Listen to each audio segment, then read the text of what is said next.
Bem, vamos então dar início à nossa aula de hoje. Mais um bom dia para quem está chegando agora, tá? Espero que todos estejam bem, espero que todos os familiares de vocês também estejam passando bem. Espero que estejam descansados, né, do fim de semana, para darmos início a mais uma semana, né, de aulas, né, remotas, aulas teóricas, e creio que em breve estaremos juntos para estarmos fazendo nossas aulas práticas. Tudo bem? Hoje nós vamos dar continuidade, né, a nossa abordagem ao abdômen agudo, e nós vamos fechar, né, os 5 tipos de abdômen agudo, né, falando hoje do abdômen agudo obstrutivo, tá bom? Então, vamos dar início, né, a esse abdômen agudo cheio de riqueza de sinais, riqueza de sintomas, tá?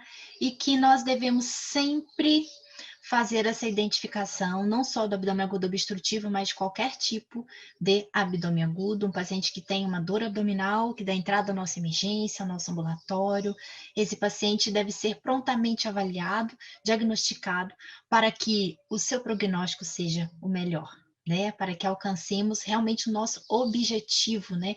Que é diminuir a taxa de mortalidade desses pacientes que têm abdômen agudo. Então, vamos prosseguir. Deixa eu colocar aqui o nosso laser para facilitarmos, né, as nossas apresentações. Então, quais seriam os objetivos da nossa aprendizagem do nosso dia, né? Reconhecer os sinais e sintomas do abdômen agudo obstrutivo, os exames complementares necessários, né? E a condução terapêutica adequada para esse paciente.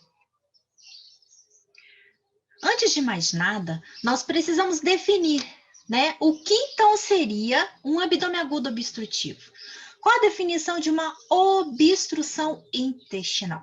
Então, seria a impossibilidade parcial ou completa de propagação do conteúdo gastroenterocólico até o reto e de ser fisiologicamente eliminado. Então, algo mecanicamente está obstruindo parcial ou totalmente a minha luz intestinal.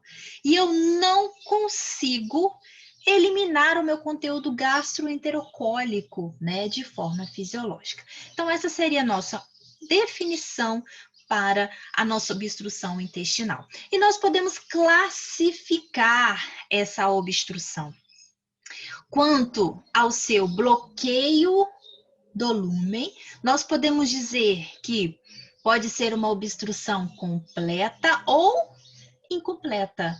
Quando falamos que ela é completa, porque a gente obstruiu completamente a luz intestinal. Ou se ela for incompleta, porque eu tenho um bloqueio parcial desse lúmen. Ela também pode ser simples ou estrangulada. Quando eu tenho simples, é porque eu não tenho um comprometimento no meu suprimento arterial. Mas quando eu falo de uma obstrução estrangulada, é porque eu comprometi a minha vascularização daquele mesentério, daquele segmento que está sendo acometido. Um exemplo fácil e que vocês já estudaram é quando nós vemos a complicação das hérnias inguinais, principalmente das hérnias inguinais, quando nós falamos que elas estão encarceradas ou estranguladas.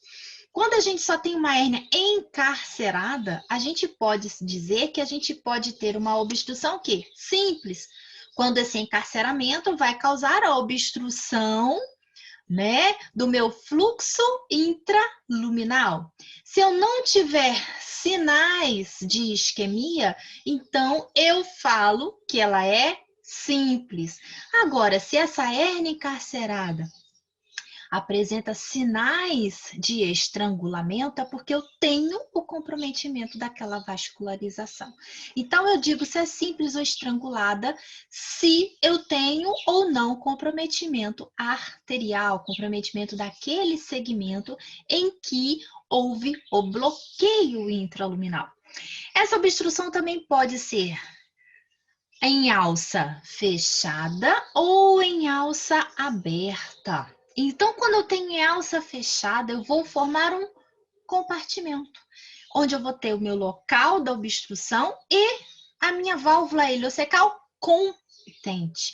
Então, quando eu tenho essa válvula competente, ela se fecha fisiologicamente, que é a função dessa válvula para a gente o quê?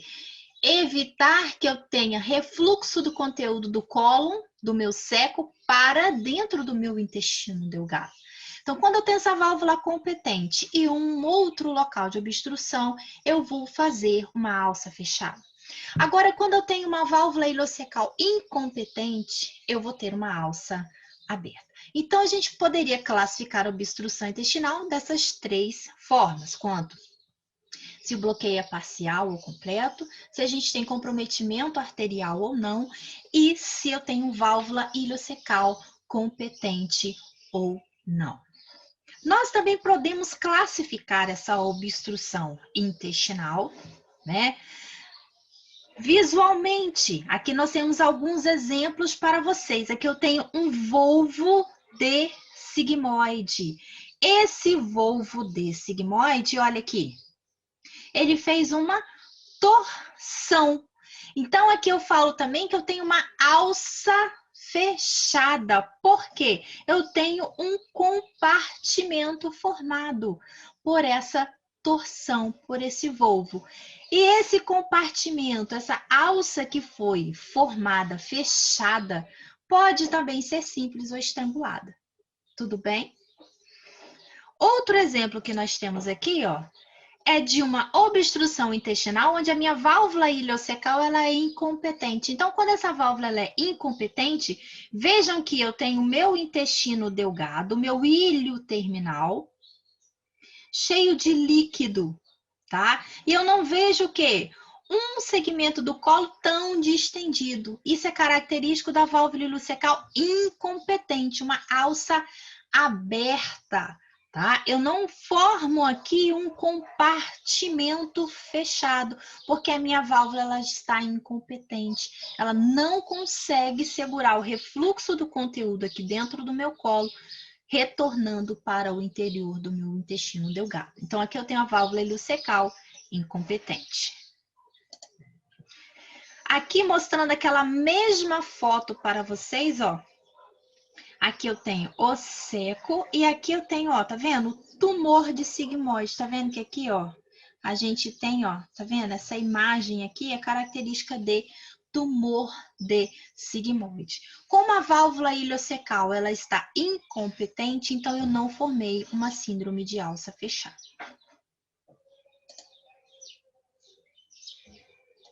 E qual seria, então, a fisiopatologia dessa minha obstrução intestinal? Como que eu vou entender os sinais e sintomas do meu paciente quando ele chega à minha emergência?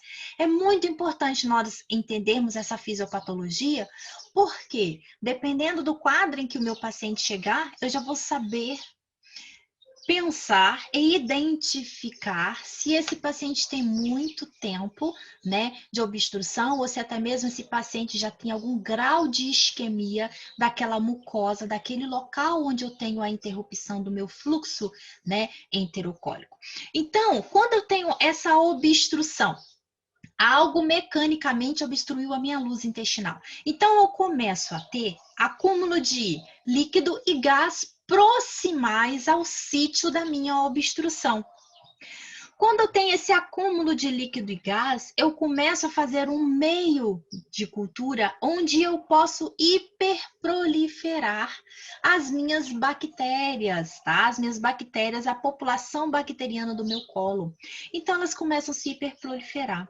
E quando elas se hiperproliferam, elas também vão o quê? Produzir gás. Então, eu faço aumento da minha distensão abdominal, eu pioro a minha distensão abdominal.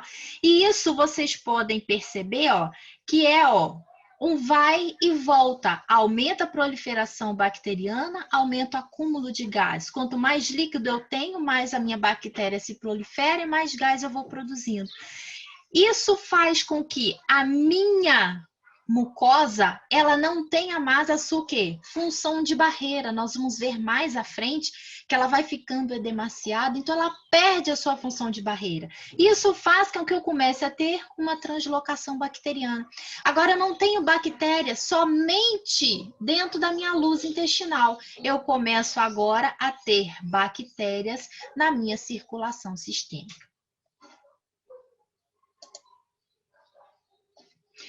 Quando eu continuo com essa perpetuação desse processo, acúmulo de líquido e gás, hiperproliferação bacteriana, translocação bacteriana, né? Essa mucosa, como eu disse para vocês, ela perde essa capacidade absortiva, né? E ela vai fazer o quê? Acumular cada vez mais também líquido, né? Além dela perder a sua capacidade de barreira para evitar essa translocação bacteriana, agora eu tenho uma mucosa que não consegue mais o quê? Absorver aquele líquido no interior da sua luz intestinal. Então, eu começo a ter um acúmulo muito maior ainda de líquido no interior dessas alças intestinais e eu pioro mais ainda a minha distensão abdominal, a minha distensão no interior dessas alças intestinais devido ao aumento de acúmulo de líquido, porque eu tenho uma mucosa agora que ela perdeu função de barreira e também perdeu sua capacidade absortiva.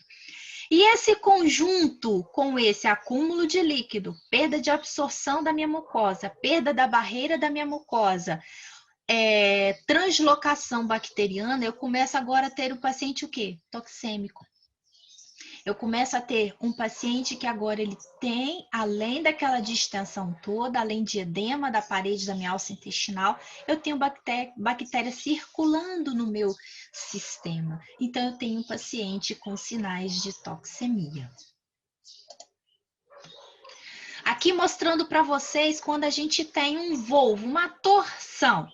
Fiz uma torção de algum segmento. O mais comum é a torção do nosso sigmoide. Quando eu tenho uma torção, eu tenho uma obstrução, né, do meu lúmen intestinal. Essa obstrução vai fazer com que eu tenha o quê? Acúmulo de líquido e gás dentro dessa minha luz intestinal, proximais ao sítio da minha obstrução. Esse líquido e gás, eles começam a aumentar porque eu começo a hiperproliferar bactérias aqui dentro. Essas bactérias crescendo vão produzir mais gás, vão piorar a minha distensão. Eu começo a fazer o quê? Edema dessa minha mucosa, né? Da minha parede intestinal. Ela vai perder o seu fator absortivo, então acumulo mais líquido e ela também vai fazer perder a sua função de proteção. Então eu começo agora a fazer o quê? Translocação bacteriana. Quando eu faço a translocação bacteriana, eu começo a ter os sinais de toxemia. Junto com essa meu bloqueio, com essa minha obstrução, eu começo a fazer o quê? Trombo venoso e arterial. Quando eu começo a fazer esse trombo venoso e arterial, eu começo a diminuir a minha perfusão arterial, diminuir o retorno venoso, edema da parede e anóxia tecidual. Agora eu tenho uma mucosa que ela está sofrendo. Ela não tem mais uma quantidade adequada de oxigênio chegando a essa mucosa. Então ela começa a ficar isquêmica, necrosa e pode o quê? Perfurar. Quando ela perfura, aí agora eu tenho aquela população bacteriana caindo direto no meu peritônio. Isso faz com que eu tenha uma peritonite e eu posso o quê? Levar o meu paciente, tá? Com a liberação de endotoxinas, né? A um choque séptico. Tá? Então, quando eu tenho uma peritonite, quer dizer, eu tenho já o meu peritônio da minha cavidade abdominal, né, em contato com aquele substrato da minha luz intestinal, eu posso ter um paciente com sinais de choque séptico. Tá? Além daquela toxemia, agora o meu paciente ele tem um choque séptico associado. E muitas das vezes, quando a gente não interrompe rapidamente esse processo, nós aumentamos muito a nossa taxa de mortalidade, principalmente se for um paciente mais idoso e se for um paciente que já tenha mais comorbidades associadas. Esse paciente, ele vai ter um risco de letalidade, um risco de mortalidade muito maior. Professora, Oi, meu amor, pode falar. eu não entendi muito bem a fisiopatologia da trombose. Você pode voltar nisso? Volto. Eu vou só aumentar Ok, deixa eu aumentar só um pouquinho o áudio aqui. Vocês estão falando baixinho? Ok. Vou voltar a foto lá para você, olha. Aqui, ó. Quando a gente perde essa vascularização aqui, ó, tá vendo? A gente começa a formar trombos aqui dentro desses vasos, porque a gente não tem o suprimento adequado chegando e a gente forma microtrombos nessa vascularização venosa e arterial. Tá? Isso é tudo consequência da falta de oxigenação adequada. Então, a gente vai fazendo estase, porque a gente não tem o quê? Um retorno venoso adequado, e a gente acaba formando microtrombos nessa vascularização esplênica. Tá? E isso faz com que eu tenha aqui uma mucosa que não receba o quê? Uma oxigenação adequada. Quando a gente abre uma peça dessa que foi ressecada, aqui nesse local onde a gente tem a interrupção desse fluxo, quer dizer, eu não tenho mais o oxigênio chegando adequadamente das minhas artérias, eu não tenho mais o retorno venoso, a gente vai formando microtrombos nesses capilares. E isso só vai piorando cada vez mais essa oxigenação aqui da minha mucosa, tá? Conseguiu entender melhor ou não? Consegui, professora. Obrigada, viu? Tá, joia, meu amor. Então, vamos seguindo aqui. Quanto à localização dessa minha obstrução, nós também podemos classificá-la, né? Se ela é extraluminal, se é uma causa extrínseca, né, ao meu intestino, ou se ela é intraluminal, né? Ou se ela é uma causa intrínseca, né? Aqui ficou trocado, uma causa intrínseca da minha luz intestinal. Então, vamos ver agora alguns exemplos desses tipos de obstrução. Aqui, para a gente simplificar e a gente entender melhor essas causas, a gente pode dizer que elas são extrínsecas, quer dizer, fora da luz intestinal, que elas são intrínsecas à parede intestinal, quer dizer, a etiologia foi formada a partir dessa parede intestinal, ou que simplesmente eu tenho algo obstruindo essa luz intestinal, mas que não é própria da minha parede intestinal. Então, quando a gente fala em causas extrínsecas, a gente está falando em aderências, bridas, hérnias internas ou externas, os abscessos intraabdominais, vôvulos, as bridas congênitas, carcinomatoses, neoplasias extraintestinais, tá? Quando a gente fala aqui de lesões intrínsecas a essa parede, a gente está falando algo que foi formado na parede, exemplo, um trauma, um hematoma, ou uma estenose, né, isquêmica, uma neoplasia primária do meu intestino, ou uma metástase, uma endometriose, né, uma lesão que cresceu naquela parede intestinal. As lesões actínicas por radioterapia, a própria intuscepção, lesões congênitas.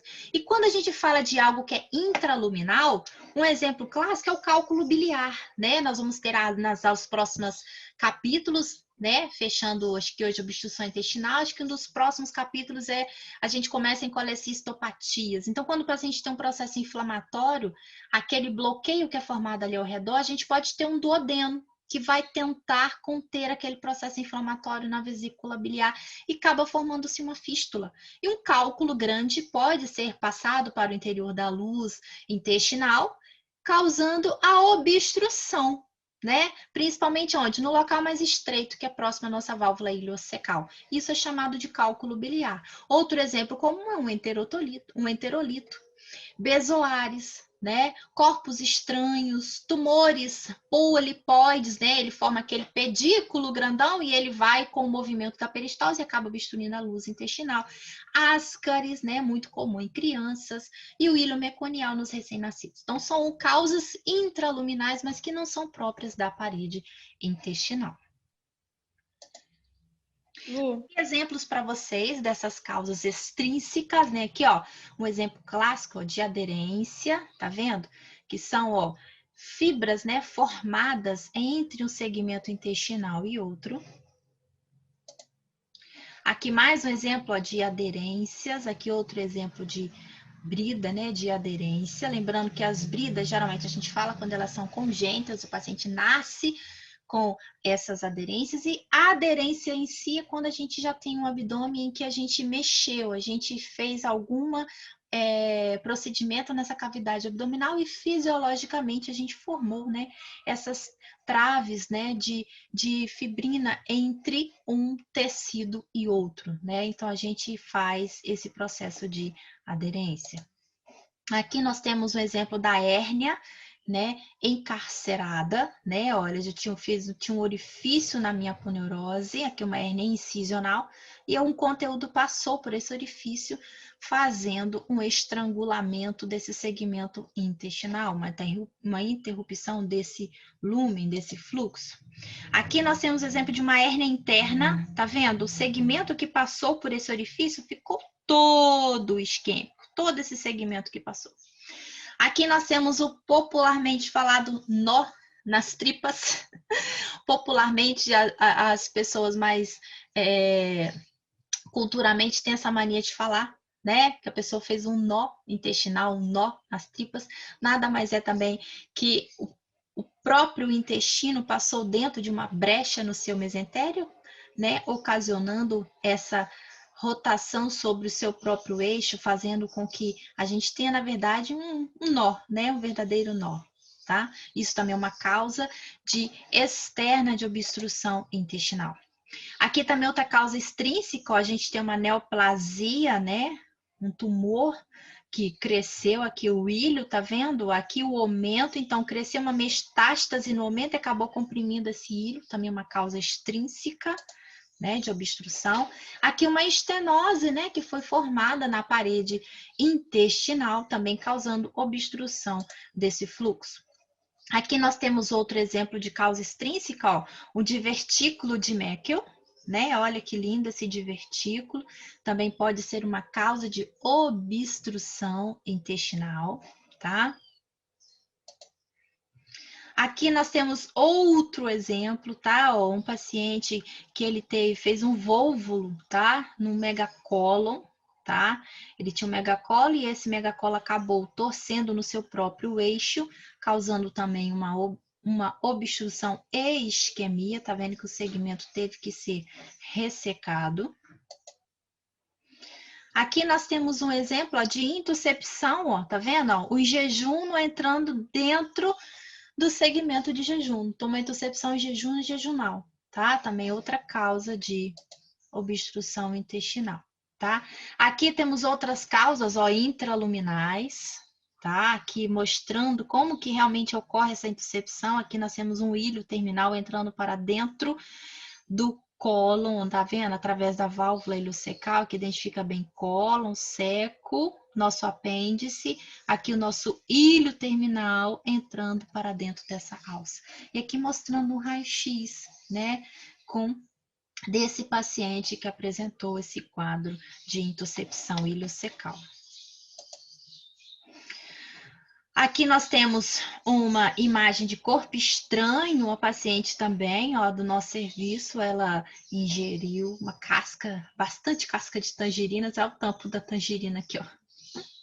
Acabou ingerindo, sem perceber, comendo a laranja, ou ingeriu com casca e tudo, tá? E acabou causando uma obstrução dessa luz intestinal. Aqui nós temos o nosso famoso, ó, cálculo biliar, né? Fazendo a obstrução ó, do nosso duodeno, tá? Então, uma obstrução por ilho biliar.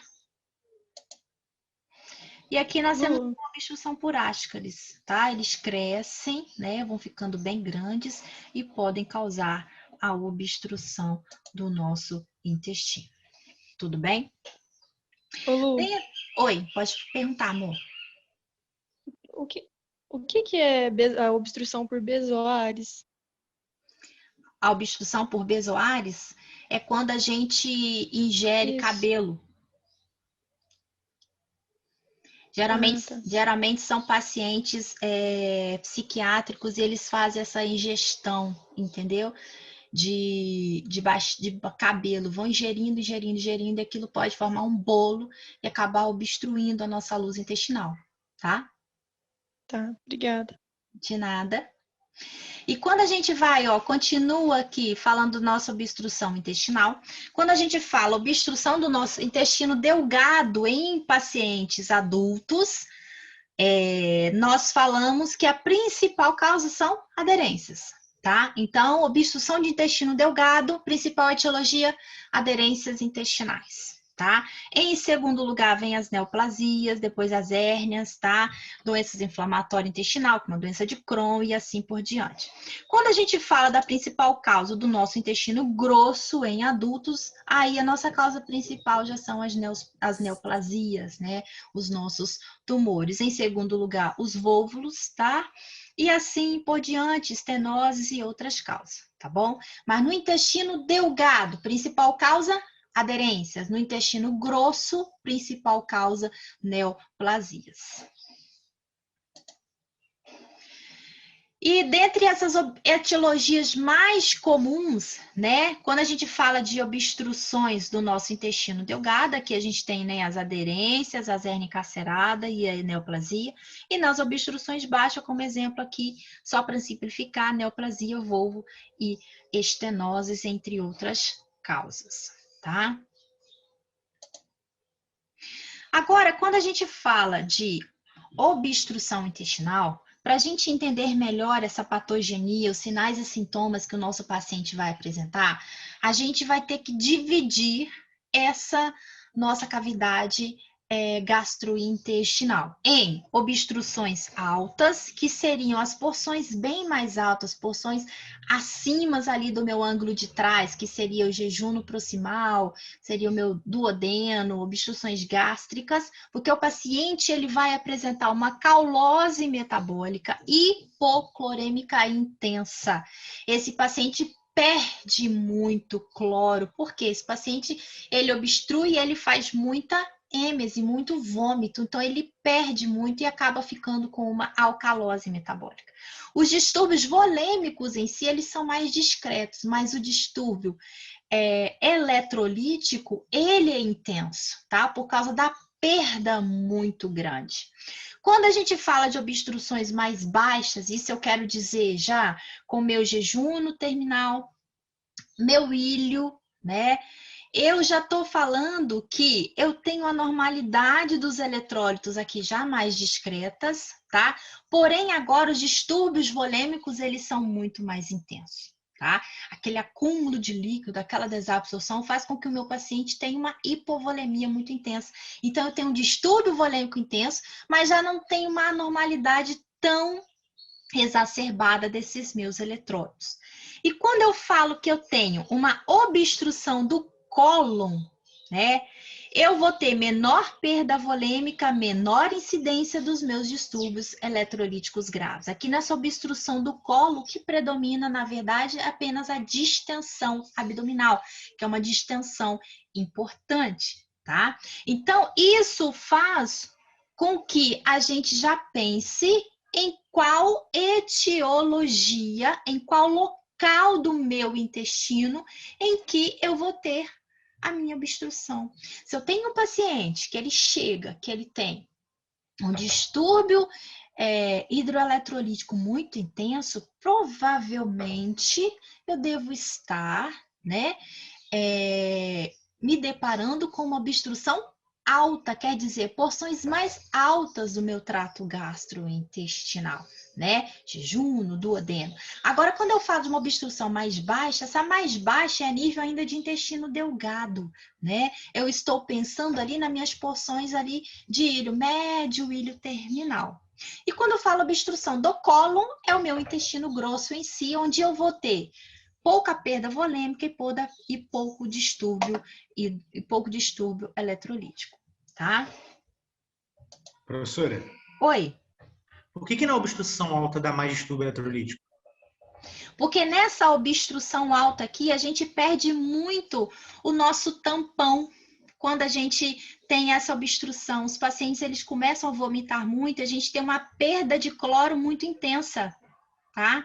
Essa perda de cloro intensa faz com que eu tenha uma hipocloremia, aí eu faço uma alcalose metabólica grande, então o distúrbio ele é muito evidente. Aí eu colho lá uma gasometria e eu vou ver que esse paciente tem uma alcalose metabólica intensa, tá? É por Mas causa todo paciente com abdômen agudo teria que colher gasometria para saber a etiologia da...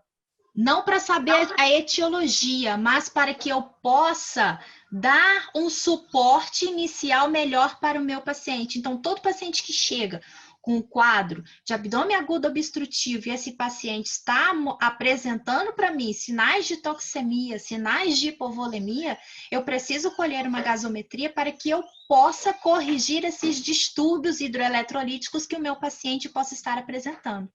Então, sim, todo paciente inicialmente que já chega com... Aquele paciente chegou, já está gravemente enfermo para você, colha sempre uma gasometria arterial para que você possa corrigir adequadamente, né? A gente vai ver mais à frente que se eu tiver... Dependendo uma isquemia, a gente vai ter um outro tipo de alteração. Ao invés da alcalose, se eu tiver lá no meu ilho terminal, por exemplo, um sofrimento daquela mucosa, eu posso ter uma acidose metabólica, porque eu tenho um local que agora eu tenho o quê? Falta de oxigênio, eu tenho muito lactato ali presente, então eu faço uma acidose lática. Tá? Então, é importante a gente saber qual distúrbio que o meu paciente está apresentando. E a gasometria me ajuda a fazer essas correções. Tá bom? Beleza, obrigado, professora.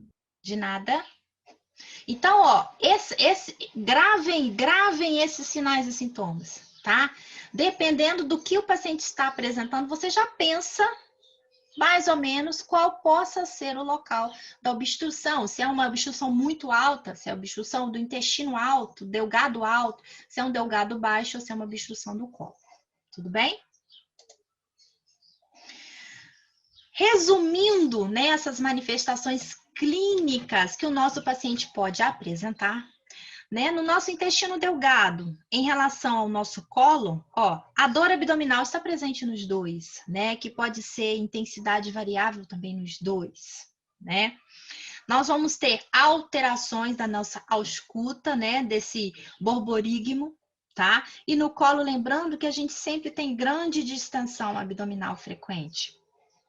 Se tiver um estrangulamento, né? Se aquela minha obstrução não é simples, ela é estrangulada, eu tenho comprometimento da vascularização, eu tenho uma dor contínua e que vai aumentando cada vez mais, tá? E os vômitos? Se eu falo de intestino delgado, esses vômitos são mais precoces quanto mais alta for a obstrução. Então, quando eu falo que o meu paciente tem uma obstrução muito alta, uma obstrução lá do meu delgado alta, né, jejum, no duodeno, esse paciente faz muito vômito, tá bom? Agora, quando eu tenho uma porção mais baixa obstruído, tá? Eu começo a ter diminuição dessa presença de vômitos. E quando eu tenho próximo ali do meu ilho secal, tá? Eu já vou ter mudança do aspecto desse vômito, tá bom? Então, se eu tenho obstrução muito alta, jejum no duodeno, eu vou ter muito vômito, tá? Se eu tenho um ilho mais alto, eu já vou ter um vômito com aspecto bilioso. E se eu tenho o ilho mais baixo, eu já tenho o quê?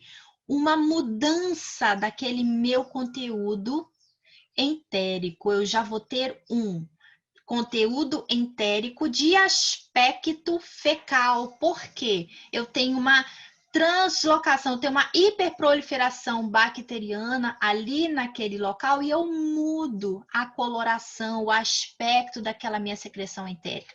Por isso que eu falo que eu tenho vômitos de aspecto fecaloide. Isso é característico quando eu tenho uma obstrução, mas nas minhas porções finais do meu intestino delgado, no meu ilho terminal.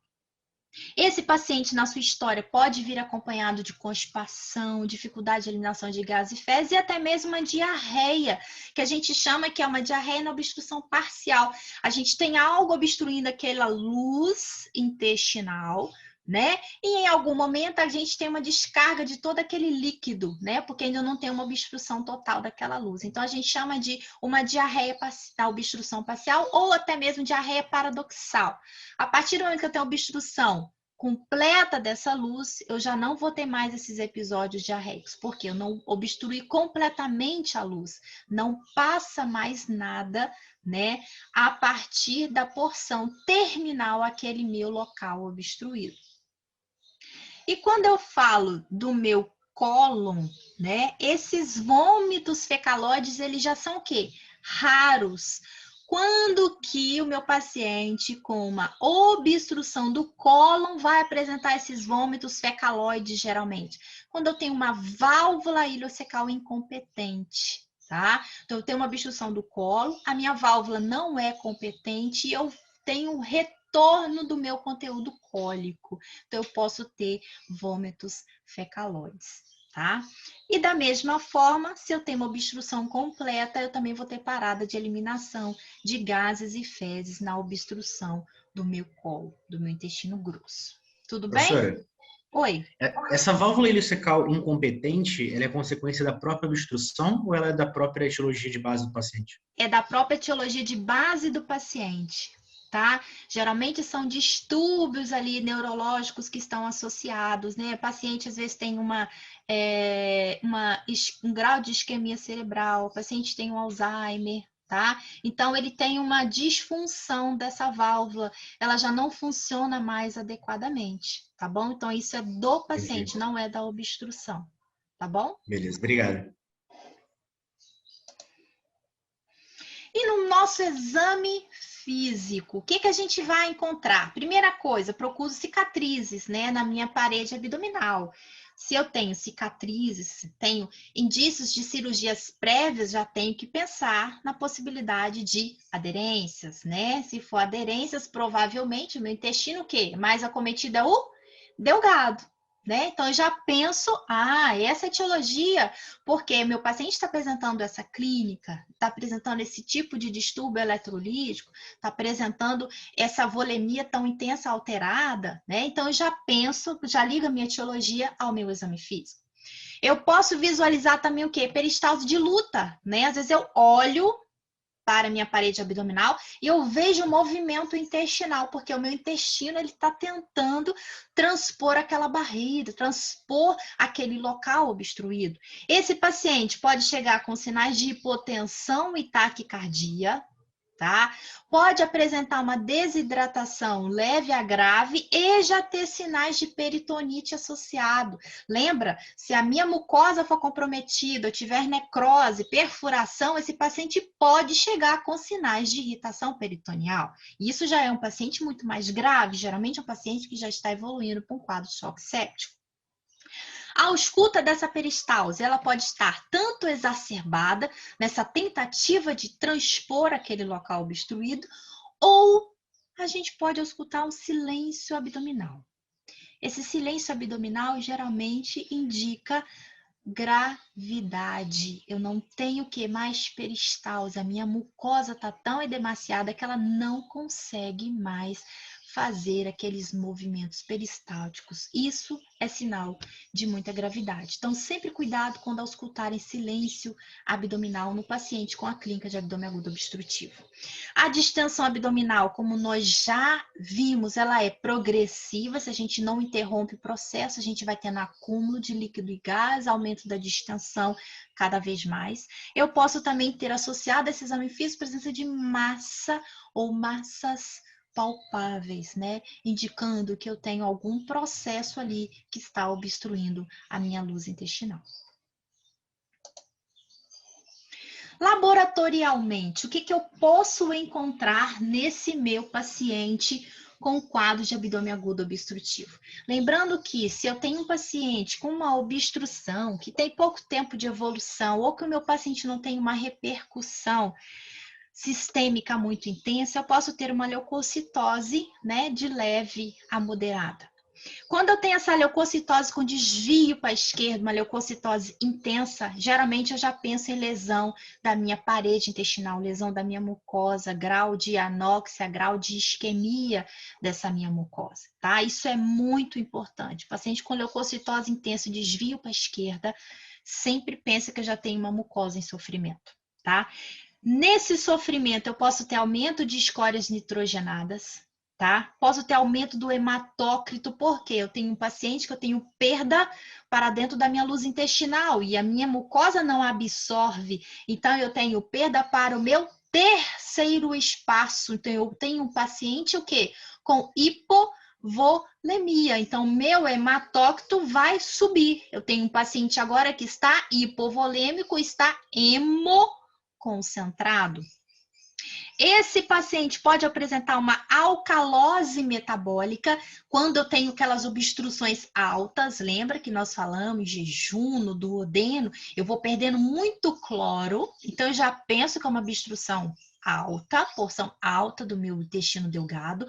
Ou eu posso ter também uma acidose lática. Aí eu tenho o quê? Lesão da mucosa intestinal, eu tenho anóxia, eu tenho aumento de lactato. Então eu mudo. Então, pela minha gasometria, ela vai me ajudar tanto a pensar como está aquela minha parede intestinal, como também vai me ajudar a fazer as correções necessárias para que esse meu paciente possa ter retorno também ao seu estado hidroeletrolítico, a reposição não só volêmica, mas reposição também de eletrólitos. E se eu tiver uma isquemia associada, eu vou ter também, ó, aumento de amilase e lipase, tá? Posso ter também hipercalcemia associado. Tudo se eu tiver o quê? Uma mucosa que já está em sofrimento. Então, esses dados, gente, são muito importantes e geralmente quanto mais grave for a minha obstrução, mais distúrbios eu vou encontrar a nível de descompensação hemodinâmica nesse meu paciente. Lembrando que quando eu tenho as obstruções de cólon, se eu não tiver uma isquemia associada, esse meu paciente não vai apresentar distúrbios intensos, tá? Nem de eletrólitos e nem da volemia. A gente tem muita distensão abdominal.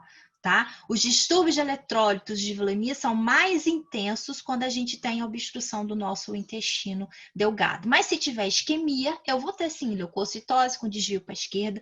Se tiver ainda necrose com perfuração, eu vou ter sinais clássicos, né, de um paciente com choque séptico. Tudo bem? Ficou entendido até aí? Eu tenho dúvida quanto ao quadro clínico do paciente com obstrução intestinal. Professora, a escória nitrogenada é por conta da bactéria? Oi?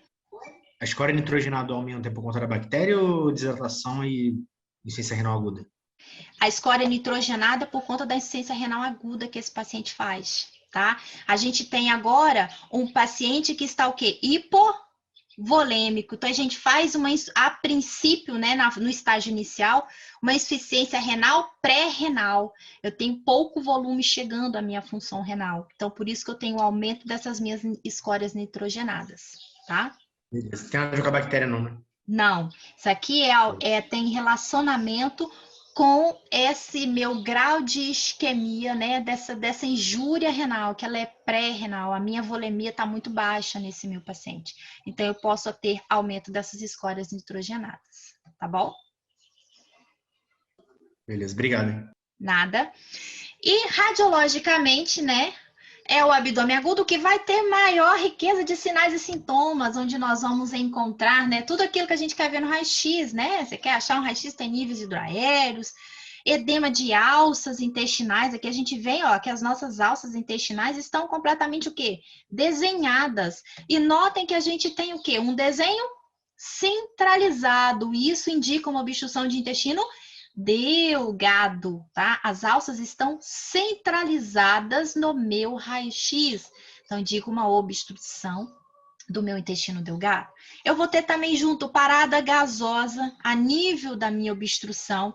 Em algum momento eu não vejo mais o meu gás dentro desenhando essa minha luz intestinal, né? E eu vou ter também ausência de gás aonde? No meu reto, né? Eu vejo aqui, ó, na minha pelve, né? Eu procuro na minha ampola retal e eu não vejo presença de nenhum gás, tá? Quando eu falo já da obstrução do meu cólon, né? Eu, da mesma forma, também vejo a parada de progressão gasosa. Olha aqui o stop, tá vendo? Tem um stop a nível aqui de reto sigmoide, tá? Uma porção aqui, ó, do meu reto sigmoide, ó, tem um stop. Então, isso aqui é uma obstrução do meu colo. E eu vejo que agora eu tenho uma visualização periférica desse segmento distendido. E aqui eu tenho outro stop. Alguém pode me explicar porque eu tenho outro stop aqui?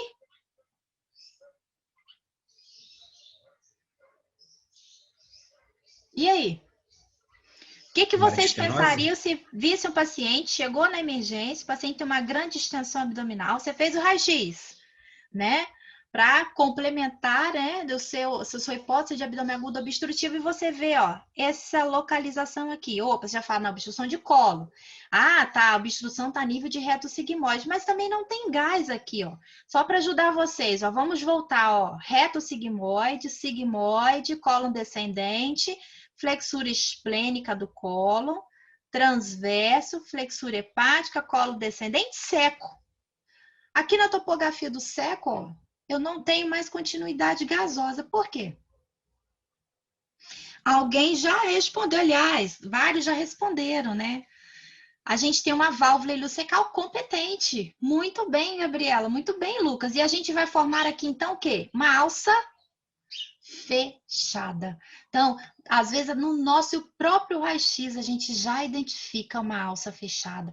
E a gente já começa a pensar que é um paciente que tem que ter o quê? Uma intervenção muito rápida. Porque esse meu seco, essa minha porção proximal desse colo, a gente tem um acúmulo muito maior, a gente faz uma diastase muito importante desse segmento, podendo até se romper. Então, é um paciente que tem uma alça fechada e esse tempo maior em que eu não dou o tratamento adequado para o meu paciente, eu começo a fazer o quê? Até graus de isquemia, tá? Desse meu segmento intestinal. Então, quanto mais rápido eu agir, melhor será o prognóstico desse meu paciente. Ao contrário do meu intestino delgado, ó, eu tenho o quê? Pouco edema dessa minha parede intestinal. Tá vendo? No delgado a gente vê bem o desenho, aqui não. No meu colo eu tenho já um edema menor, tá? Porém, o calibre das alças é bem mais volumoso, porque a hiperproliferação de bactéria que é muito maior, já tenho fisiologicamente uma população bacteriana, né, maior aqui dentro do meu colo, então a produção de gás ela é muito mais intensa. Né? Também da mesma forma, parada de procriação gasosa aqui, ó, nível da minha obstrução e ausência também de gás na minha ampola retal. Professora, Oi, amor. você pode voltar na obstrução de delgado só para eu ver a imagem de novo? Sim. Olha lá, obstrução de delgado, tá vendo a diferença? Alças centralizadas, um edema bem mais nítido, tá vendo? Bem mais visível, a gente desenha mesmo a alça, tá vendo aqui o edema? Aham, sim, Tá? E no grosso, olha, tá ótimo. do cólon, olha lá. A gente já vê o quê? O desenho todo na periferia, ó. Central a gente não vê nada, tá vendo? A gente vê mais esse desenho na periferia, né? Que é o local onde tem a distensão maior. No caso aqui que a minha válvula ela é competente, praticamente eu não vou ver desenho de delgado nenhum, tá bom? Professora, esse cólon transverso aí é o que isso aí? É uma estenose também? Aonde? Aqui? É, nessa imagem. Tem Esse tipo branco é a coluna. Não, tem tipo um... Não tá alterada a imagem aí no transverso? É a Porque ele não coluna. tá cheio, né? Não, ele tá cheio, é porque aqui, ó, eu tenho a imagem da coluna, penetrou demais, tá vendo? Ah, eu tô vendo a minha coluna aqui no meio, ó. Mas ele tá bem cheio, ó. Ele começa aqui em cima e aqui até aqui embaixo, ó, tá vendo? Ó, Ah, sim, beleza. é a coluna que ficou na frente. Aí dá essa impressão que tem alguma imagem aqui, mas não, é só a nossa coluna, parte óssea, tá? A obstrução tá aqui, ó, bem nítida, tá vendo? Que eu não tenho, ó, progressão de gás, correto? Aqui é o local da nossa obstrução, tá? Então, ó, aqui ó que dá para entender bem, ó, tem uma obstrução, então eu vou ter uma distensão, um acúmulo de líquido e gás, ó, proximal. Aqui é a parte terminal, então proximal à minha obstrução, eu começo a ter acúmulo de líquido e gás, tá? Aqui Ô, mostrando professora, para deixa eu te vocês perguntar. mais um exemplo de rotina radiológica, né? Aqui as alças, elas estão o quê? Centrais ou na periferia? Bem Centrais. centralizadas, né? Centrais. Isso, e aqui o edema tá tão grande, tá vendo? Que a gente começa a ver, ó, desenho das austrações, ó, famoso, ó, empilhamento de moeda, tá vendo? O edema da parede desse delgado fica tão evidente que formam como se fosse, ó, moedas, tá vendo? Empilhadas, tá? E Professora, mais uma radiografia, né, de obstrução de oclusão alta, tá vendo? A gente vê, ó, completamente desenhado, ó, um edema importante dessa parede intestinal, tá? E totalmente o quê? Centralizado, identificando que a gente tem uma oclusão alta, né, do nosso intestino. Aqui mostrando nas incidências em pé, onde a gente vê os nossos níveis, tá vendo, ó? Hidroaéreos, bem bonitinhos, tá? Vários níveis, aqui então, ó, vários níveis hidroaéreos. E na nossa oclusão baixa, né? Aqui a gente vê, ó, tá vendo? Na nossa periferia, a nossa imagem bonita aqui de ser invertido. Alguém sabe que imagem é essa? Que etiologia é essa? Grão de café, né? Grão de Vulgo café. sigmoide. Isso, no volvo de sigmoide. No volvo sigmoide, a gente pode ter essas duas imagens características, ou de ser invertido, né? Caracterizando, tá vendo essa grande distensão? Tá vendo que aqui, ó, aqui a gente tem, ó, o stop, ó, do segmento onde ele fez a rotação no seu próprio eixo. Então, a gente não vê o quê? Vê uma alça também o quê? Fechada, tá? Aqui na incidência em pé, a gente vê um grande nível, né, dessa alça distendida. E aqui a outra imagem clássica, esse que é o grão de café, tá? Ó, tá vendo? É um grão de café bonitinho, também característica de volvo de sigmoide. E aqui, ó, mostrando uma tentativa da gente desfazer esse volvo, né, com uma sonda retal, tá bom?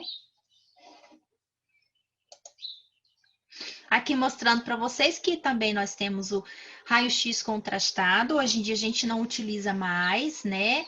O raio-x contrastado é bem pouco utilizado, às vezes só em algumas dúvidas diagnósticas, algumas patologias bem específicas, tá? Mas sim, de um modo geral, a gente não usa mais, tá bom? O diagnóstico, o raio-x contrastado. Aqui nós temos, ó, um contraste no raio-x mostrando uma outra imagem clássica. Que imagem é essa? Aí ficou só o miolinho. É a imagem da mordida da maçã, tá vendo? É como se eu tivesse comido o restante da maçã e ficou só aquele miolinho aqui no meio. Isso aqui é o famoso tumor de cólon, tá? Fica essa imagem aqui como se fosse a imagem de mordida da maçã, tá? E como então que nós vamos fazer o manejo desse nosso paciente que tem esse quadro de abdômen agudo obstrutivo? Já conversamos, já falamos, nós precisamos o quê? Fazer reposição volêmica. Correção desses distúrbios eletrolíticos. Quanto mais alta a obstrução, mais distúrbios eletrolíticos eu vou apresentar. Se eu tiver também isquemia dessa mucosa, eu também vou ter um distúrbio eletrolítico. Então, nesses pacientes, sempre mandatório a gente colher uma gasometria para a gente entender. Eu estou com uma alcalose metabólica, eu já estou com uma acidose lática, né? A minha alça está sofrendo ou não. Então, a gasometria, ela nos auxilia nessa reposição e nessa identificação de qual distúrbio estou apresentando e como que está essa minha mucosa intestinal. Esse paciente também, além dessa reposição hidroeletrolítica, eu vou passar um catéter nasogástrico na tentativa de eu tentar o quê? Diminuir vômitos, se tiver presentes, e também o quê? Diminuir aquele conteúdo intraluminal. Eu melhoro a minha distensão abdominal e eu melhoro o quê? O retorno venoso desse meu paciente. Grandes distensões podem fazer diminuição desse meu retorno venoso, posso fazer compressão da minha veia cava e o meu paciente faz baixo fluxo, baixo débito cardíaco. Tudo bem? Alguém fez uma Até pergunta. para aspirar, professora? Isso, a gente tenta diminuir, né? A gente coloca em sifonagem, quer dizer, a gente coloca uma sonda nasogástrica aberta na tentativa de diminuir essa distensão abdominal, tá? Correção de distúrbios é a Professora, cirurgia que faz? Não, Mariana. A correção desses distúrbios é o clínico que atendeu.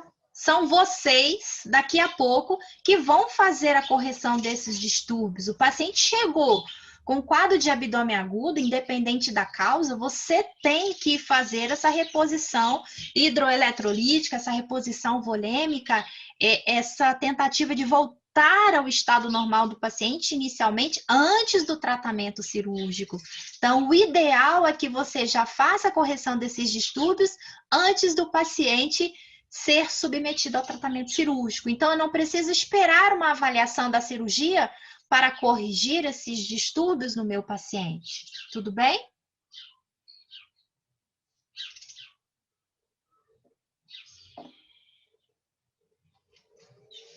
Hipercalemia ou hipercalcemia? Eu tenho uma hipercalcemia, tá, Maria Eduarda? Eu tenho um aumento do cálcio. Vou até voltar aqui, ó. Deixa eu ver se eu escrevi errado.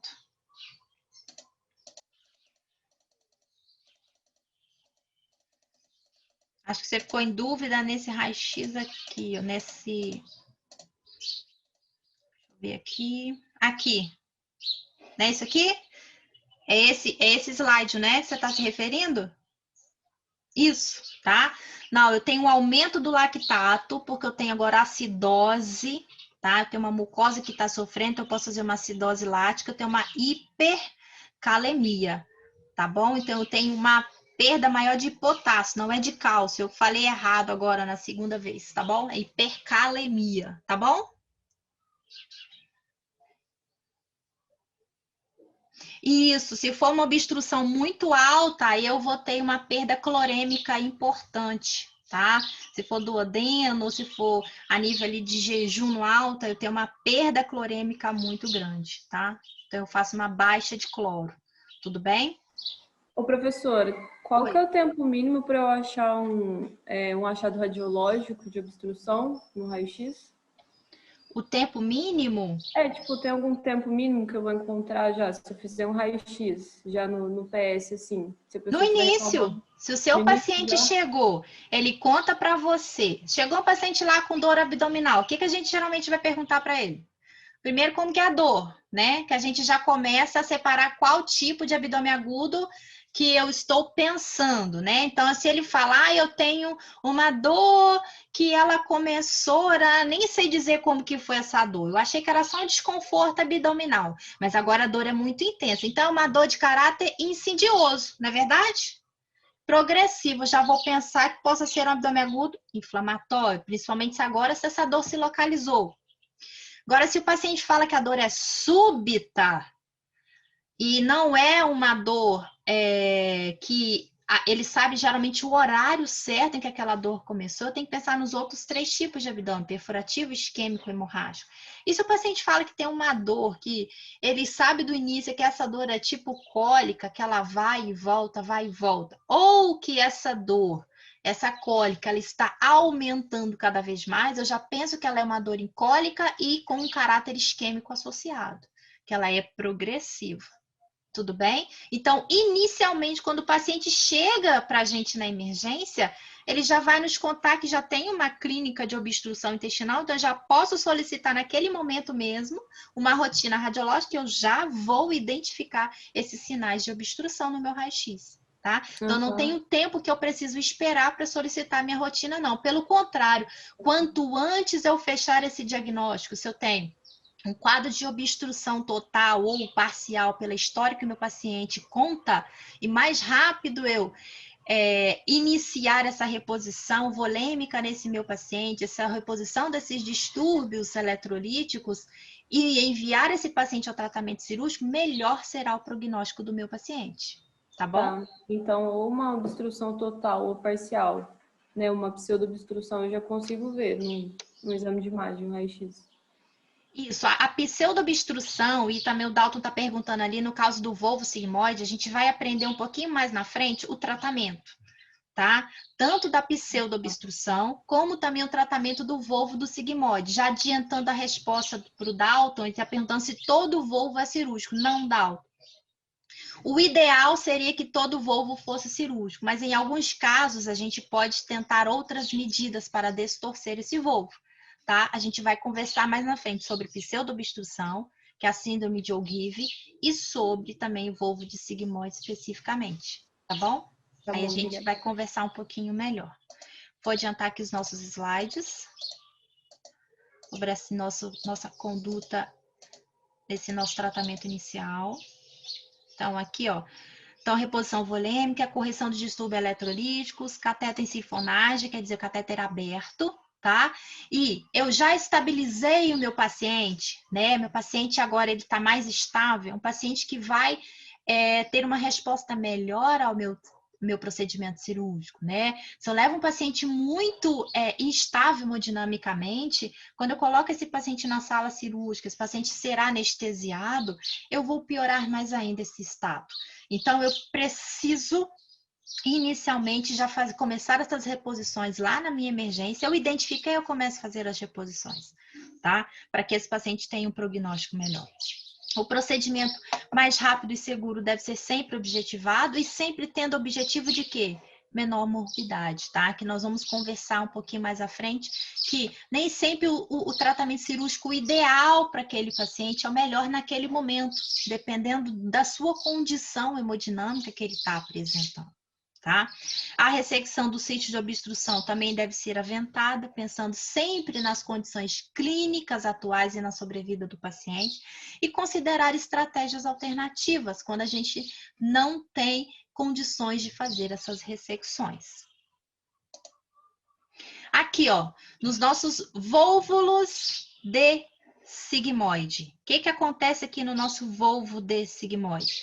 A gente vai ter aqui, então, ó, uma torção axial, tá?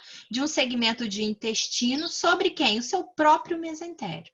Então, a gente pode ter tanto a obstrução completa, né? A gente não passa um fluxo intraluminal, como a gente também pode ter também o quê? Uma obstrução estrangulada. A gente, além de obstruir o fluxo intraluminal, a gente pode ter comprometimento dessa vascularização.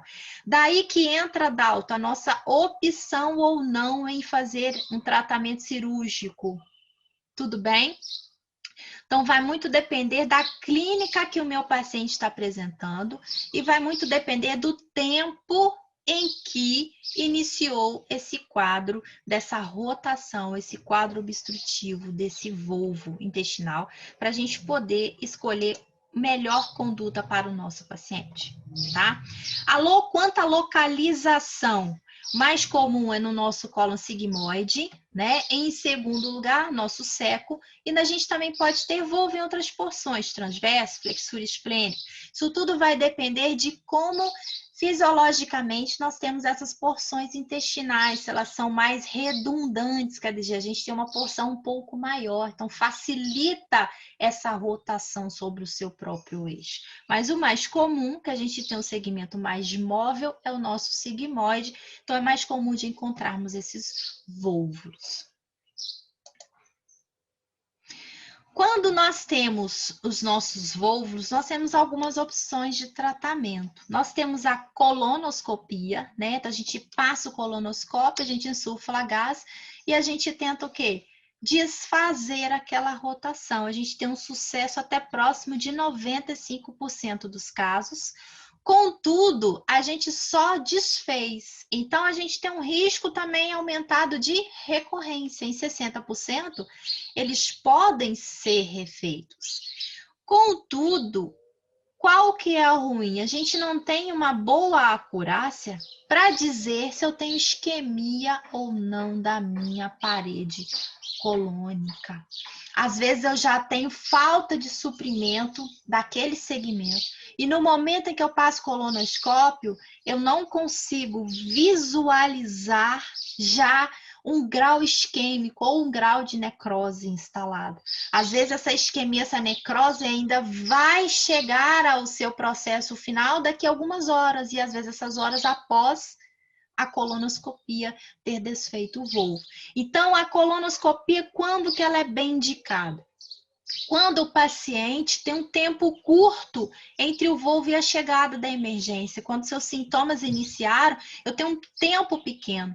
E principalmente quando esse meu paciente não apresenta distúrbios eletrolíticos, não apresenta sinais de choque séptico, né? Sinais de peritonite. Então, quando o meu paciente tem um tempo pequeno e meu paciente está hemodinamicamente estável, eu posso desfazer esse volvo com colonoscopia, tá? Isso é muito comum quando a gente tem um paciente idoso, o paciente está internado, né?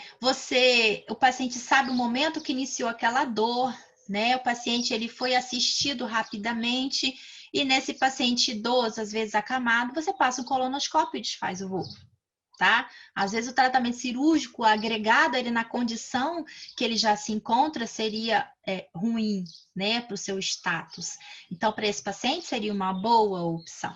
Então, assim, para a gente resumir, colonoscopia, tratamento do volvo, o paciente tem que ter um tempo curto de evolução e o paciente tem que estar hemodinamicamente estável, tá? Para a gente tentar desfazer com o colonoscópio e mesmo assim a gente precisa lembrar que a gente não vê grau de isquemia de mucosa pela colonoscopia. A gente, às vezes, passa desapercebido, tá? Eu só vou visualizar quando eu tenho isquemia instalada já. Minha mucosa, ela tá completamente isquêmica, aí eu vejo na colonoscopia.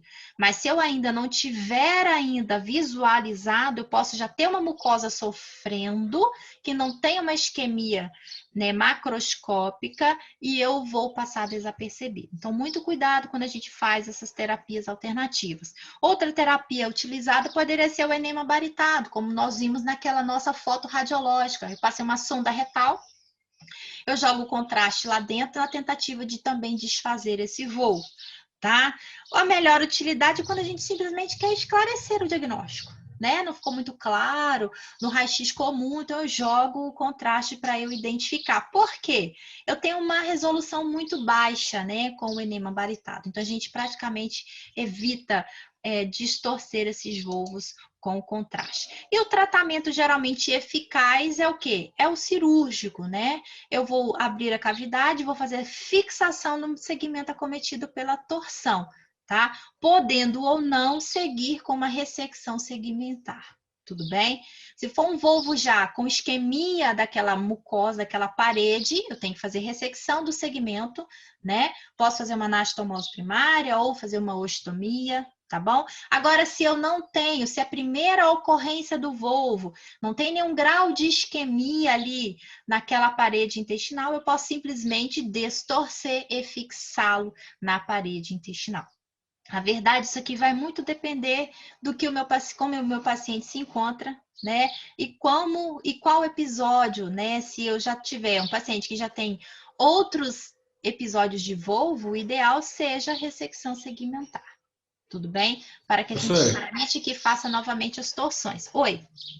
Tem alguma região do intestino que eu não possa ressecar? Ou toda a região do intestino é ressecável? Qualquer região do intestino é ressecável. Qualquer uma você pode ressecar.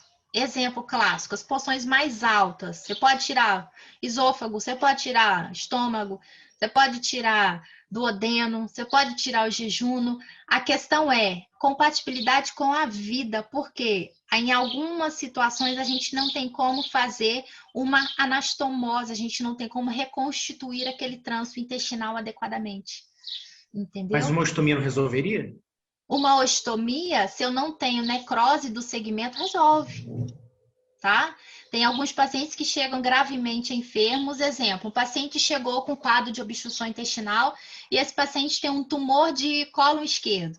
Mas o paciente chegou já com isquemia e necrose do segmento proximal que estava distendido. O paciente chegou com choque séptico. É um paciente que já tinha outras comorbidades. É um paciente o quê? Gravemente enfermo. Se eu associar a esse paciente uma ressecção cirúrgica, uma ressecção daquele cólon esquerdo que eu tenho o tumor, eu posso piorar mais ainda o quadro clínico do meu paciente, porque eu vou fazer mais uma agressão, mais uma resposta inflamatória. Pode ser que o meu paciente não suporte. Então, às Entendi. vezes, o melhor é só fazer uma ostomia, quer dizer, eu tiro meu paciente daquele quadro obstrutivo. E depois, com a melhora clínica do meu paciente, eu revejo o tratamento cirúrgico ideal para aquele meu paciente, tá? Então, as ostomias são grandes aliados, né, ou grandes aliadas aos pacientes que vão ser submetidos à cirurgia e que estão hemodinamicamente muito instáveis, tá? Tudo bem? Entendi. Obrigado, professora. Por nada. Então, vamos seguir. Tudo bem até aqui, gente? Do volvo sigmoide, o tratamento que a gente pode fazer. Bem tranquilo? Professor, Então, agora a gente vai falar aqui sobre o tratamento cirúrgico das obstruções malignas do nosso intestino. Como é que a gente pode lidar com essas obstruções malignas, né, do nosso intestino? A gente tem, ó, que até 43% dos pacientes com diagnóstico de doença maligna abdominal, primária ou metastática, tá? Sendo que os principais são quem? Ovários e coloretais, né? Quando a gente fala da nossa cavidade abdominal, ou primária do ovário, né? Ou primária do colo.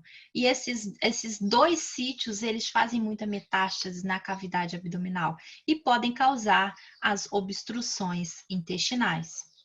E às vezes a gente precisa lidar, né, com esses pacientes. E às vezes o objetivo cirúrgico é somente o quê? Paliativo.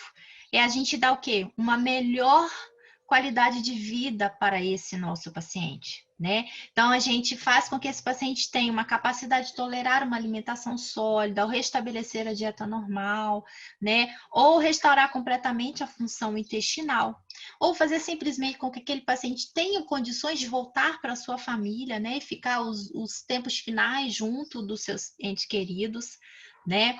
A ausência de recorrência desse quadro obstrutivo, para a gente não ter que novamente submeter esse paciente a outro reparo cirúrgico. A intenção é que esse paciente tenha pelo menos 60 dias de sobrevida, nem sempre a gente alcança, às vezes chega a casos muito extremos, né?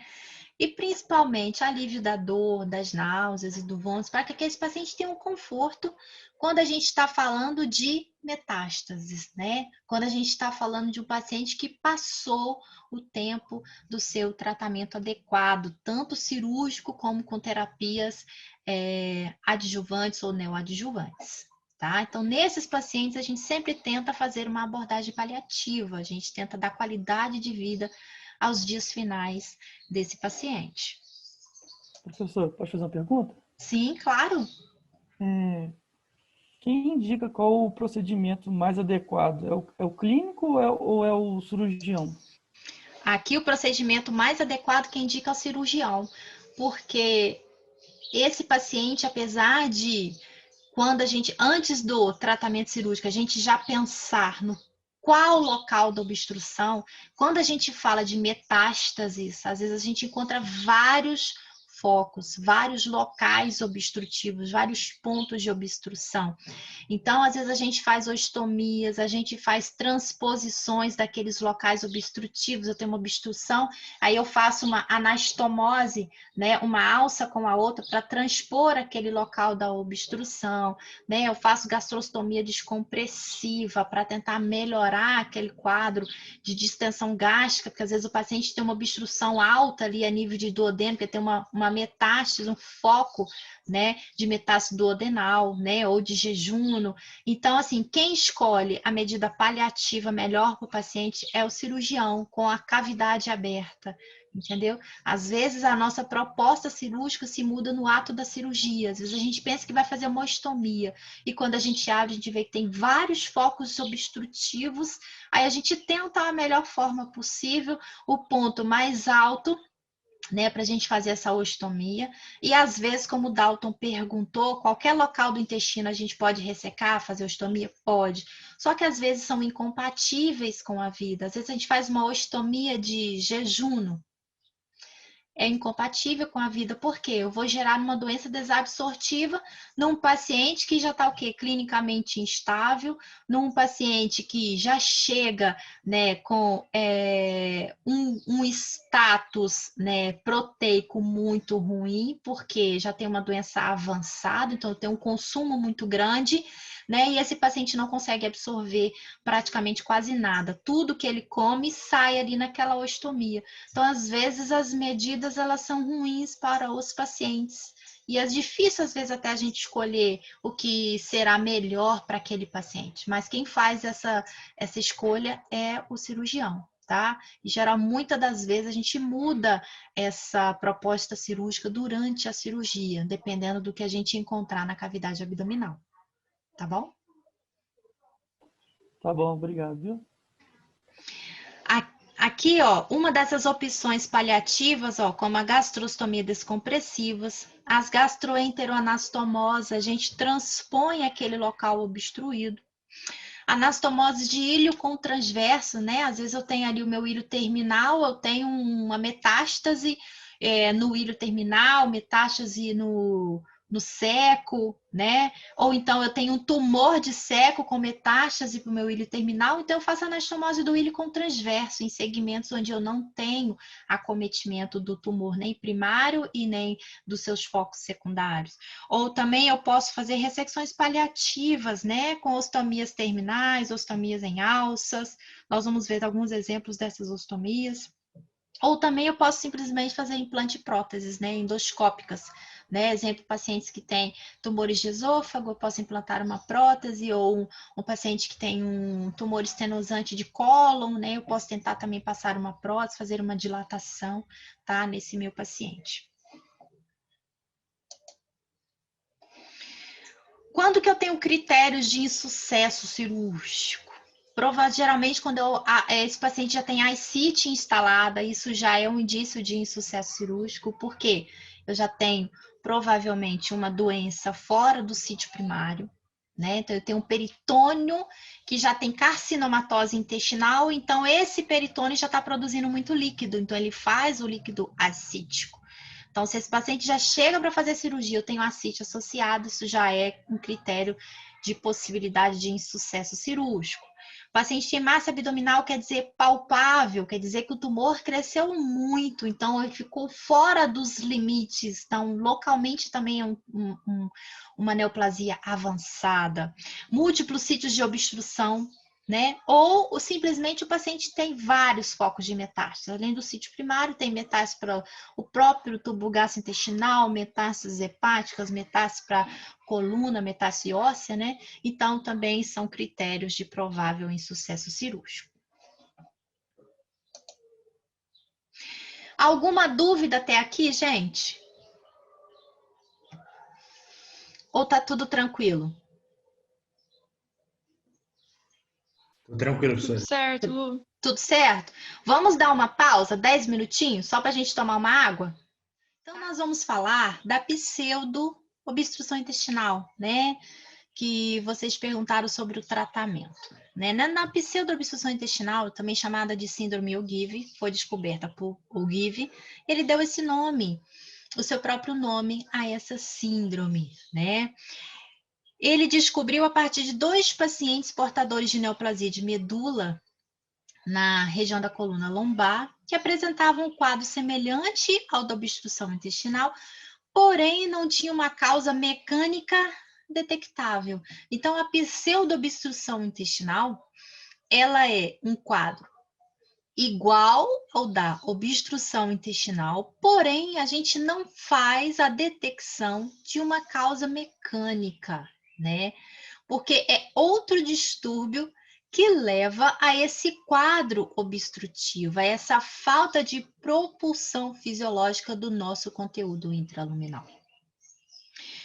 E Ogilvie, ele desenvolveu uma teoria, que é a teoria do desbalanço autonômico, onde nós vamos ter uma estimulação simpática excessiva, associada à supressão da atividade parasimpática. Isso vai fazer o quê? Levar a um estado de adinamia colônica. tá? Então, a gente não vai ter uma propulsão, não vai ter aquele movimento peristáltico, porque a gente tem um desbalanço autonômico. A gente tem muita ativação da atividade simpática e a gente tem supressão da atividade parasimpática, tá? Para que a gente ocorra, para que a gente tenha essa propulsão fisiológica, a gente tem que ter um equilíbrio, tá? A gente tem que ter um equilíbrio entre essa atividade simpática e parasimpática. E quais as principais complicações que não vamos ter na síndrome de Ogilvy, onde a gente vai ter esse desbalanço autonômico, onde a gente não vai detectar, né, uma causa mecânica e esse paciente apresenta um quadro de obstrução intestinal? A gente vai ter principalmente um sofrimento o quê? Vascular. Por quê?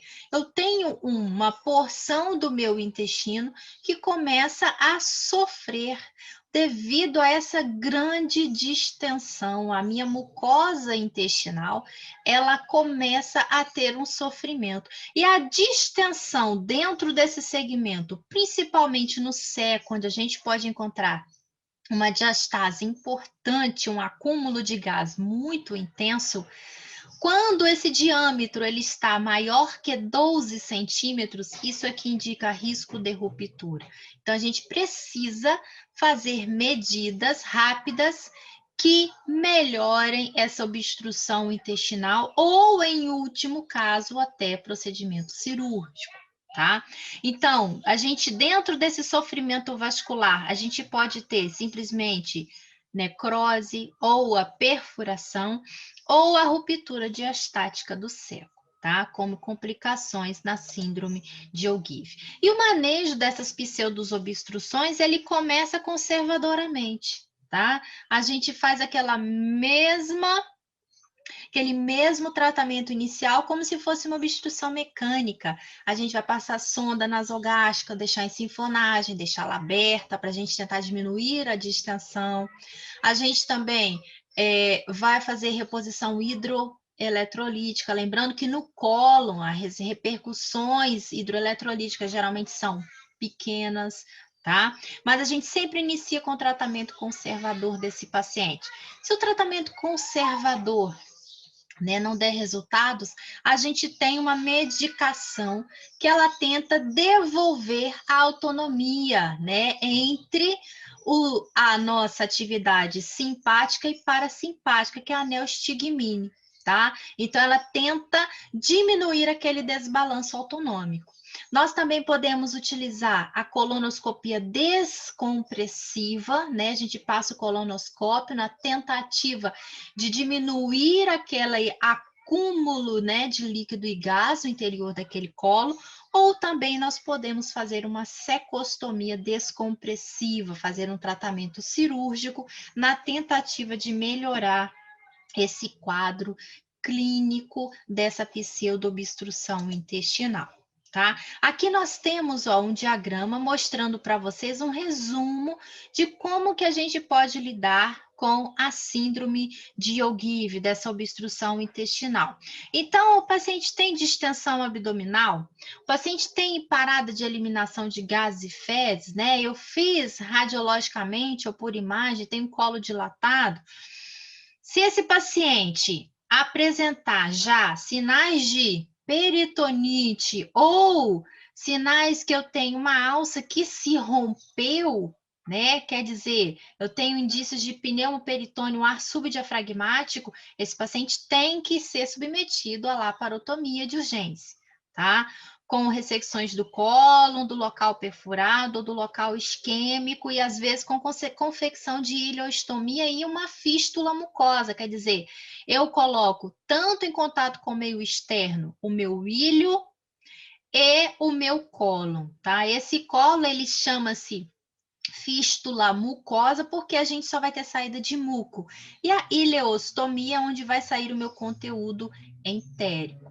Agora, se o meu paciente não apresenta sinais de ruptura, sinais de peritonite, esse paciente eu posso até tentar o quê? Uma desobstrução, eu posso fazer um enema, eu posso fazer um enema para eu tentar desobstruir Entendeu? Então, nesse enema, na verdade, ele vai ser mais um diagnóstico. Então, se eu tiver obstrução completa daquela minha luz intestinal, não está passando nada radiologicamente, eu vou também fazer um tratamento cirúrgico. Na grande maioria das vezes, eu vou tentar fazer uma colostomia em alça ou uma colostomia em Hartmann.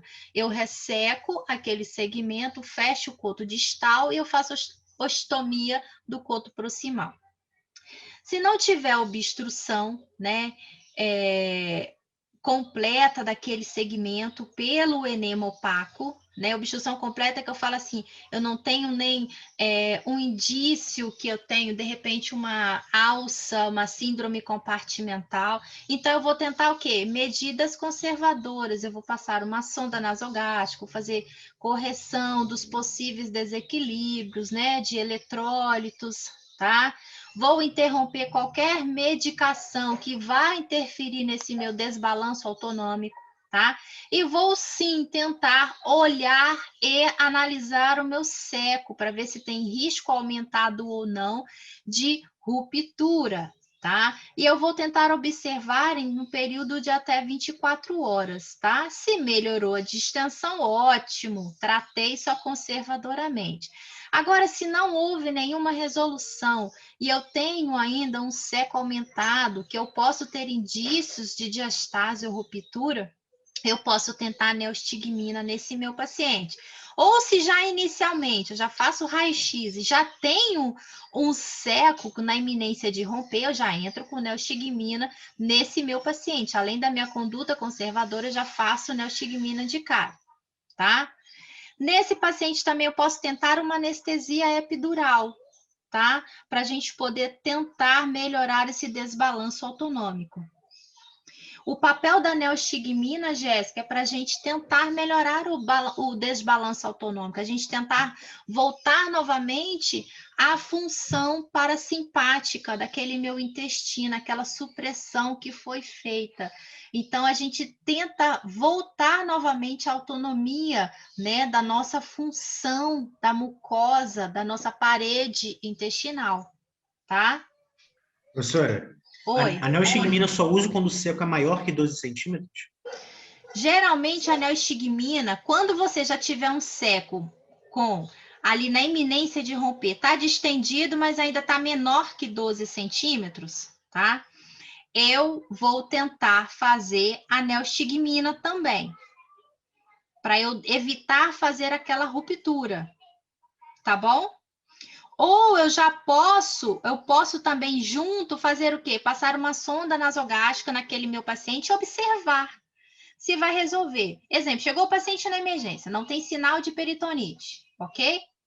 Esse paciente eu posso tentar fazer uma sonda nasogástrica.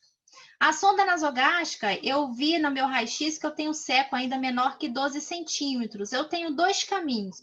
Ou eu posso observar 12 horas esse meu paciente, 12 a 24 horas, e ver se vai resolver só com a sonda nasogástrica, só com a hidratação, tá?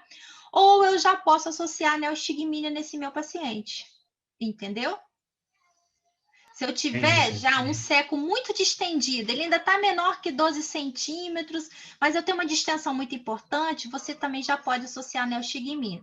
Mas, geralmente, o que a gente faz? A gente avalia o status do paciente, inicia o tratamento conservador. Se o tratamento conservador não melhorar em 12, 24 horas, eu associo a neostigmina, para eu tentar voltar à autonomia dessa minha função simpática e parasimpática do meu intestino, para eu tentar aumentar a minha função parasimpática, tá bom? E se não tiver resolução, eu vou tentar fazer uma colonoscopia descompressiva, tá? Para eu tentar diminuir, né, aquele acúmulo de gás e líquido. E mesmo assim, se não resolver, eu tenho que fazer a laparotomia, tá bom? Se tiver isquemia, perfuração, eu vou fazer ressecção do segmento com colostomia e alça. E se não tiver nada, eu posso fazer só uma colostomia em alça, tá? Naquele meu paciente, ou uma secostomia descompressiva. Tudo bem? Então, vamos resumir de novo. Paciente chegou, tem algum indício de peritonite? Tem ar fora, livre na cavidade abdominal? Opa, rompeu, né? Rompeu quem? Algum ponto do colo ou principalmente quem? O seco, que é o mais fácil de romper. Então, eu tenho que ir direto para laparotomia exploradora. Ah, não, meu paciente não tem indícios de peritonite e eu fiz um enema, ainda está passando um pouco de contraste. Então, eu não tenho uma obstrução o quê? Completa. Então, se eu não tenho obstrução completa, eu vou fazer o quê? Sonda nasogástrica, eu vou fazer reposição hidroeletrolítica. Ah, não, a obstrução está completa. Eu tenho praticamente quase uma alça fechada. Então, eu tenho que levar esse paciente também para uma colostomia ou uma cirurgia de Hartmann para fazer ressecção do segmento. Não tem obstrução completa nesse meu paciente, então eu tento sondinha nasogástrica, tá? Para tentar descomprimir, faço reposição hidroeletrolítica e posso observar 12 a 24 horas. Resolveu bem, não resolveu, eu posso associar a neostigmina, tá? Ou se esse meu paciente, mesmo com essas tentativas, com a sonda nasogástrica, com a hidratação, eu também já posso iniciar essa neostigmina, tá? Mas geralmente a gente sempre tenta o tratamento conservador primeiro, tá? Sonda nasogástrica, faço reposição nesse meu paciente, não melhorou? Aí eu sim associo a neostigmina. Se a neostigmina também não der resultado, colonoscopia descompressiva. Sem resultado, laparotomia exploradora, com ou sem ressecção do segmento que possa estar com isquemia ou perfuração. Tudo bem? Alguma dúvida? A Gabriela está com dúvida no papel da sonda nasogástrica? A sonda nasogástrica só é mesmo para a gente diminuir aquela quantidade de líquido e gás ali que está dentro do intestino, tá? E nem sempre a sonda nasogástrica ela vai ser... ela vai ajudar a melhorar essa distensão. Se eu tiver um paciente com uma válvula ileocecal competente, praticamente a gente não tem distensão nenhuma de gás voltando ali pelo nosso intestino delgado. Então, às vezes, a gente passa a sonda nasogástrica e não melhora em nada o nosso paciente. For um paciente mais idoso, que geralmente essa válvula ela já é incompetente fisiologicamente, aí às vezes com a sonda nasogástrica a gente consegue descomprimir um pouco a nossa cavidade intestinal, o nosso abdômen, tá? Alguma dúvida, gente, até aqui? No tratamento aqui do Ogivio, ainda ficou confuso ou não?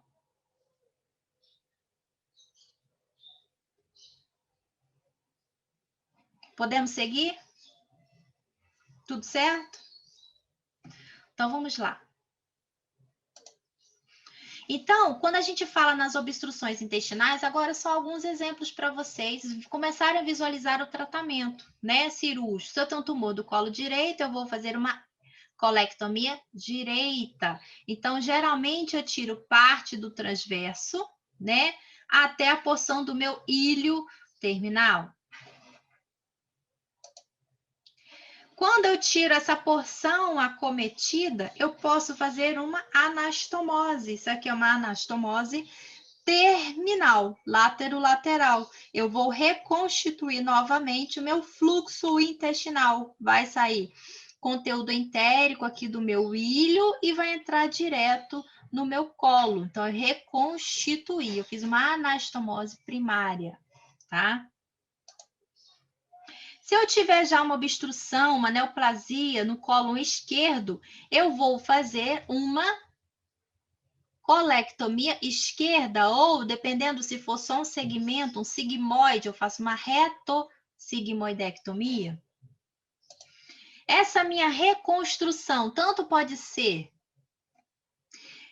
primária, como a gente viu no cólon direito, eu posso fazer uma abordagem primária, ou eu posso fazer a ostomia. Aqui eu tenho um Hartmann, onde eu fecho o coto terminal e eu ostomizo o meu coto proximal, tá? Esse aqui é o Hartmann. Ou também eu posso fazer o quê? Colocar os dois segmentos terminais e proximais em contato com o meio externo. Então, eu faço uma ostomia de cólon descendente, então uma colostomia, e faço também uma fístula mucosa do reto, tá? Professor, para que eu fazer fístula do reto se não está passando nada ali? Então, isso daqui, na verdade, se eu tenho um segmento que eu consigo colocar em contato com o meio externo, não tenho uma sutura dentro da minha cavidade abdominal, tá? Agora, se essa ressecção for muito baixa, né? Eu tirei o reto superior, tem reto médio, eu não consigo encostar isso aqui na minha parede. Então, eu tenho que fazer Hartmann, eu tenho que fechar. Quando eu não tenho anastomoses ou suturas dentro da minha cavidade, eu tenho um risco menor de fazer deiscências no pós-operatório, tá? Então, sempre Entendi. que eu consigo colocar as duas bocas para fora, para o meu paciente é melhor. Até mesmo para eu reconstruir depois, se eu conseguir ainda colocar as duas boquinhas assim, ó, um do ladinho da outra. A reconstrução intestinal ela é muito mais fácil. Tá? Mas quando Entendi. essa ressecção, eu tenho aqui um segmento que eu tirei parte do reto superior, eu não consigo exteriorizar isso aqui. Então, eu tenho que fazer um Hartmann. Eu fecho esse meu segmento terminal, tá? Entendeu? Entendi, sim. Obrigado. E aqui nós temos, ó, a famosa cirurgia de Mikulicz, que é a mesma coisa do que eu falei com vocês, que eu vou colocar as duas ostomias, uma do ladinho da outra, segmento proximal, segmento terminal. Não é em alça, tá? Em alça é quando simplesmente eu pego essa alça, esse intestino, e coloco para fora, e eu abro só a parede anterior. Aí eu vou ficar com a parede posterior íntegra, tá? Então, eu faço uma ostomia em alça. Aqui não, eu tirei um segmento aqui, ó, entre essas duas extremidades. Tirei um segmento. Só que aí eu coloquei as duas juntas, tá? Em contato com o meio externo. Às vezes eu dou até 1, 2, 3 pontinhos aqui, ó, nessa parede posterior, para que elas ficam bem juntinhas. Isso facilita a minha reconstrução intestinal no futuro, tá bom? Ou também a gente pode fazer o quê? Anastomose primária, tá? Não, meu paciente ele tá bem clinicamente, hemodinamicamente estável, né? Então, eu posso fazer uma anastomose primária. Agora, se eu tenho um paciente hemodinamicamente instável, o correto é sempre optarmos pelas ostomias, porque se eu já tenho um paciente com uma instabilidade hemodinâmica, esse paciente no meu pós-operatório vai fazer hipofluxo na minha linha de sutura, na minha linha de anastomose, e eu tenho risco maior de deiscência e peritonite. Então, eu posso complicar mais ainda o quadro clínico do meu paciente. Então, se ele está instável hemodinamicamente, o ideal é que se faça ostomias, para a gente evitar o quê? Complicações que vão agravar ainda mais o quadro clínico do meu paciente, tá bom? Ô, Lu, Oi. então, Mikulicz é a mesma coisa que você falou de se você fizesse uma colostomia esquerda e fístula mucosa. Exatamente. Aqui, na verdade, ó, eu tirei uma parte do meu sigmoide, tá vendo? Mas foi uma parte pequena, então eu fiquei ainda com parte do colo, né? Aqui, na verdade, a gente teria uma partezinha, na verdade, quando a gente resseca o sigmoide, a gente vai ficar com o colo descendente, né? E uma outra parte aqui, ó, do meu sigmoide, que eu possa ainda colocar aqui em contato com o meu meio externo. Então, eu tenho duas extremidades, distais e proximais.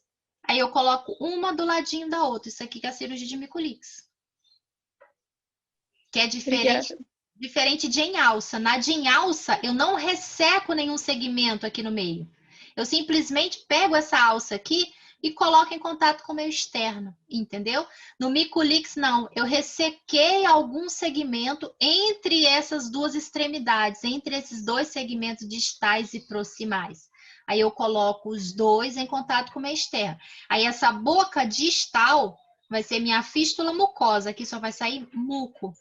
A minha boca proximal é que vai sair o meu conteúdo, tá? Enterocólico.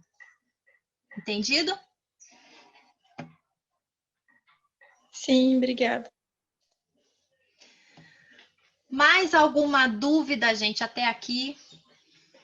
Desse quadro clínico, a obstrução intestinal tem uma riqueza muito grande, né? E é muito importante vocês terem entendido aqueles sinais e sintomas, porque facilita a gente pensar no local da obstrução e principalmente se a gente já tem um sofrimento instalado da mucosa intestinal, daquele segmento em que está ocorrendo a obstrução, né? No segmento proximal à obstrução. Alguma dúvida? Querem perguntar alguma coisa? Querem que a gente volte em algum slide da fisiopatologia que não ficou claro, tá? Ó, só para a gente sedimentar, então lá naquele distúrbio eletrolítico, a gente pode ter alcalose metabólica, a gente vai perder muito cloro, tá? E se tiver isquemia da mucosa, tá? A gente vai fazer hipercalemia, tá bom? Aumento do potássio.